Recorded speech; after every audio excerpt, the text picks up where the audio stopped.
Hello, আজকে আবার তোমাদের সাথে আমার দুপুরের মেনু শেয়ার করব। তো কি কি বানালাম ওটাই তোমাদের সাথে শেয়ার করব। চলো দেখা যাক।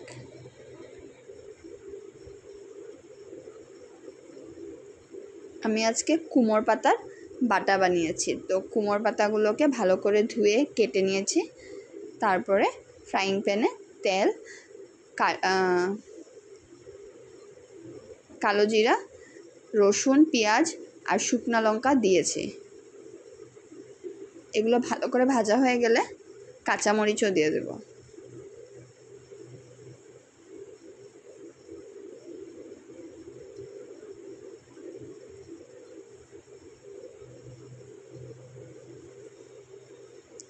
একটু ভালো করে ভাজতে হবে, না হলে কাঁচা কাঁচা গন্ধ করবে।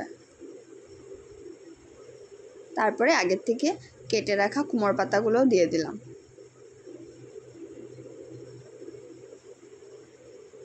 এখন এগুলোকে ভালো করে করে নেব।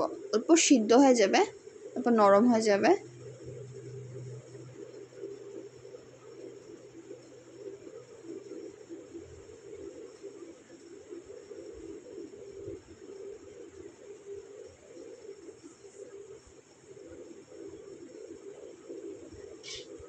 দেখো অনেকখানি মজে গেছে। এখন এগুলোকে আমি ঠান্ডা করে পেস্ট করে নেব। আমার পেস্ট হয়ে গেছে। এখন আবার ফ্রাইং প্যানে আমি তেল দিয়ে, সর্ষের তেল দিয়েছি, পেঁয়াজ রসুন দিয়ে একটু ভালো করে ভেজে নেব। আর একটু হলুদও দেব।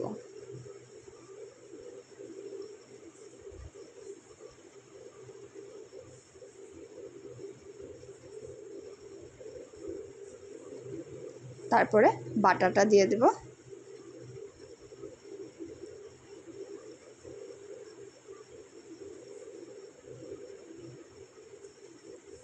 বাটাটা ভালো করে কষিয়ে নেব আর নুন দিয়ে দেব। নুন দিয়ে আরও কষিয়ে নেব। আর কষানো হয়ে গেলে আমি এটাকে নামিয়ে নেব। এটা অনেক সিম্পল একটা রেসিপি, অনেক টেস্টি লাগে খেতে। যখন জ্বর হয়, সর্দি হয়, তখন মুখে টেস্ট লাগে না, তখন এই রেসিপিটা করে খেলে অনেক ভালো লাগে খেতে।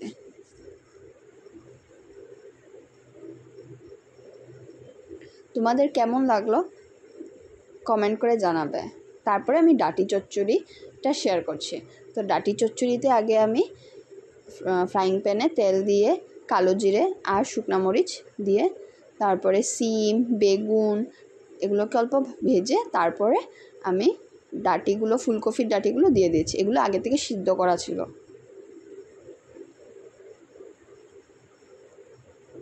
তারপরে কিছু বকফুল ছিল, ওগুলোও দিয়ে দিয়েছি। তারপর হলুদ, নুন এসব দিয়ে আবার কিছুক্ষণ ভালো করে নাড়াচাড়া করব।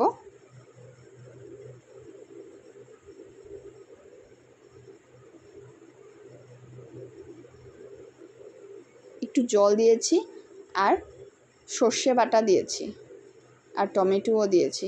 এখন ভালো করে নাড়াচাড়া করে ঢাকা দিয়ে দেব। চিনি দিয়েছি অল্প, চিনি দিয়ে ঢাকা দিয়ে দেব।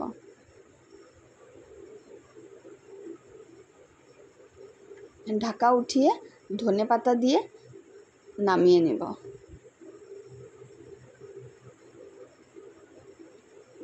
এই রেসিপিটাও একদম সিম্পল। তোমাদের কেমন লাগলো কমেন্টে জানাবে। আর বানিয়েছি ফুলকপি, বড়ি, আলু, টমেটো, ধনেপাতা দিয়ে ঝোল আর মুসুরির ডাল। ভিডিওটা দেখার জন্য ধন্যবাদ। তোমাদের যদি ভালো লাগে একটা লাইক আর কমেন্ট করে আমাকে জানাবে আমার রেসিপিগুলো কেমন লাগে আর দুপুরের মেনুটাও কেমন লাগে।